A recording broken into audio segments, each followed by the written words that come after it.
अस्सलाम वालेकुम। मैं हूँ सैयद किफ़ायतुल्लाह। आप देख रहे हो प्रेस मीडिया। नाजरीन, मुल्क में इस वक्त हुकूमत के ख़िलाफ़ पीडीएम का जो सियासी जमातें हैं वो इस वक्त तमाम सियासी जो जमातें हैं पीडीएम के जो इत्तेहादी जमातें हैं आपस में ये लोग बैठ के मीटिंग कर रहे हैं। इन लोगों का अभी लॉन्ग मार्च की तैयारियां शुरू हैं कि हम लॉन्ग मार्च करते हैं मौजूदा हुकूमत के ख़िलाफ़ ताकि यह हुकूमत इमरान खान हट जाए। तो इस हवाले से आज हमारे साथ मौजूद है पीटीआई का अहम रहनुमा शाहिद खान। इनसे बात करते हैं कि क्या वाकई लॉन्ग मार्च करने से हुकूमत पर कोई दबाव आएगा, क्या वाकई लॉन्ग मार्च करने से इमरान खान कुर्सी छोड़ देगा। तो इनसे बात करते हैं। अस्सलाम वालेकुम। वालेकुम अस्सलाम कपायत भाई, शुक्रिया, थैंक यू। अच्छा शाहिद भाई, मुझे ये बताओ, एक तरफ तो लॉन्ग मार्च की तैयारियां हो रही है और दूसरी तरफ पाकिस्तान पीपल्स पार्टी भी एक मार्च तैयारी करने की कोशिश कर रही है।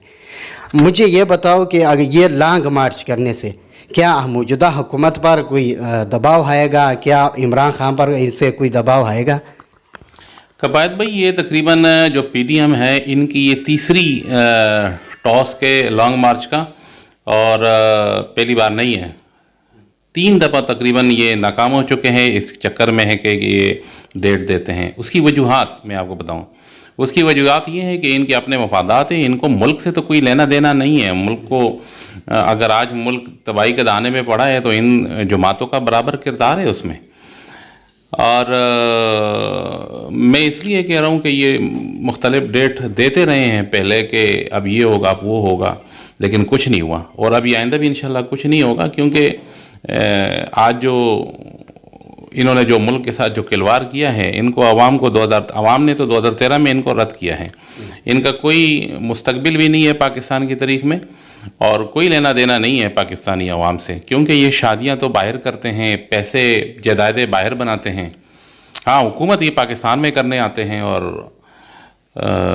अगर इनको इतनी फिक्र है पीडीएम में, ऐसे भी जमातों में जिनके सरबराहान अभी भी मुल्क से बाहर है, अगर इतना मुल्क में हालात ख़राब है तो आए पाकिस्तानियों के साथ, पाकिस्तानी बन के उनका हेल्प तो करें ना, क्यों बाहर बैठे हुए? अच्छा मुझे ये बताओ, पहले भी तो इन लोगों ने लॉन्ग मार्च किया है या पीटीएम को जो इत्तेहादी जमातें हैं वो तो हो गया है। मतलब ये जो आने वाला इन लोगों का लॉन्ग मार्च है, इस पर इन लोगों का बहुत ज़्यादा ही जोर है कि हुकूमत पर दबाव आएगा और हुकूमत ख़त्म होगी। आपने देखा है डीए खान इलेक्शन अभी कल की बात है, तो अवाम ने इनको रद्द किया और खान साहब के एजेंडे को जो है ना उनको तस्लीम भी किया है। तो यही अवाम की असल जो अवाम है वो अवाम यही चाहती है। कल जो डीए खान में हुआ है ये रद्द हो चुके हैं। इनका कोई ये अवाम के मफादात से कोई लेना देना नहीं करते, तो अवाम इनसे क्यों रखें?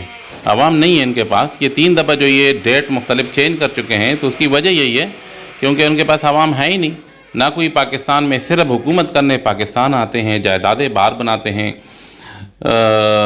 बच्चों की शादियां बाहर करते हैं, बच्चों को बाहर तालीम दिलवाते हैं, बच्चों की हत्ता कि अपनी जो इलाज के लिए आज तक अस्पताल तक नहीं बना सके हैं इस मुल्क में, और अपनी जो इलाज है वो बाहर करते हैं। ये तो चेयरमैन तहरीक इंसाफ इमरान खान साहब है जिसने इतना बड़ा एहसास प्रोग्राम शुरू किया और जिसमें एहसास कार्ड दे के गरीब आदमी जो सोच भी नहीं सकता था सरकारी अस्पताल से निकल के प्राइवेट अस्पताल में, अच्छे अस्पतालों में इलाज, उसकी सोच की तवक्को में भी नहीं थी, आज अल्हम्दुलिल्लाह 8 से 10 लाख रुपए उस कार्ड पे इलाज अपना करवा सकते हैं। महंगा से महंगा ऑपरेशन उसमें हो सकता है।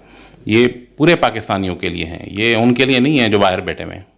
अच्छा मुझे ये बताओ, किमाड़ी में इस वक्त जबकि सबसे ज़्यादा मसला जो है वो लोड शेडिंग का है और इन लोड शेडिंग के ख़िलाफ़ तमाम जमातों ने मिलकर एहतजाज भी किया है के इलेक्ट्रिक के ख़िलाफ़। इस हवाले से आप क्या कहोगे? क्या के इलेक्ट्रिक इतनी बदमाश बन गई है कि इनके ऊपर कोई असर नहीं पड़ रहा है? के इलेक्ट्रिक एक प्राइवेट इदारा है और इनका कॉन्टैक्ट आज से 10 साल पहले जरदारी हुकूमत ने उनके साथ किया था। के इलेक्ट्रिक में 90% शेयर जो है ना पीपल पार्टी के हैं। आपने पिछले दिनों एक सियासी एहतजाज इनके ख़िलाफ़ हुआ था। असल के इलेक्ट्रिक हमारी नाइत्तेफाकियों से फ़ायदा उठाती है। हम ये नहीं चाहते कि ये के इलेक्ट्रिक किसी के ज़िम्मे में भी आता हो।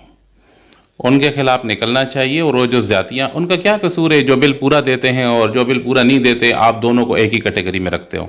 मेरी तो कम ही बनती है कि इलेक्ट्रिक से ही इसमें कुछ अजीब अजीब से लोग मौजूद हैं, लेकिन हम इस चीज़ की परवाह नहीं करते हैं। हम तो ये चाहते हैं कि एक ही काम के इलेक्ट्रिक जो है ना, कम से कम आवाम को सहूलत दें।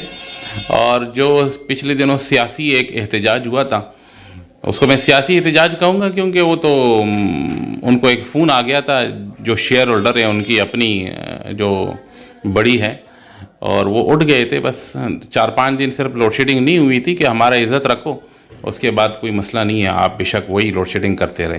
तो वही लोड शेडिंग हो रही है, आपको पता है, आपको मालूम भी है। अच्छा, मुझे ये बताओ, ये जो आजकल आपने सवाब एहतियात का एक अंजुमन बनाया है, किस मकसद के लिए ये बनाया है? मतलब क्या पैगाम देना चाहोगे आप? सवाबी इत्तेहाद, चूँकि मेरा ताल्लुक़ ज़िला स्वाबी से है, और ज़िला स्वाबी में बहुत सारे जो हमारे ज़िला स्वाबी के एक बहुत बड़ी तादाद यहाँ के माड़ी के अंदर, कराची के अंदर मुकीम है। ये बनाने का मकसद ये है कि एक हमारे रवाबित एक दूसरे से बहाल हो। कोई गम और ख़ुशी में चूँकि हमारी दूरियां बहुत हैं, हमें नहीं पता कौन किस इलाके से ताल्लुक़ रखता है, इसलिए इस इत्तेहाद की ज़रूरत पड़ी। और इंशाल्लाह ये सियासत से हट के, सियासत से चाहे किसी पार्टी से जो है ना, वो ज़िला स्वाबी के जो मशरान हैं उनका ताल्लुक़ हो, वो हमारा फ़ख्र है और हमारी इज़्ज़त है। इंशाल्लाह उन कोशिश होगी कि इनको एक ही जगह ला के कम से कम जो हमारी गम है, खुशी है, उसमें सब एक हो और एक दूसरे के दुख दर्द में शरीक हो। इसका यही मकसद है। और सिंध है, सिंध में ज़ाहिर बात है KP के ऐसे ज़िला स्वाबी वहाँ हैं, तो एक रवाबित का एक सिलसिला कायम हो जाएगा एक दूसरे के साथ, और प्यार मोहब्बत का सिलसिला। हम ये चाहते हैं कि हमारी आने वाली नस्लों तक ये सिलसिला चलता रहे।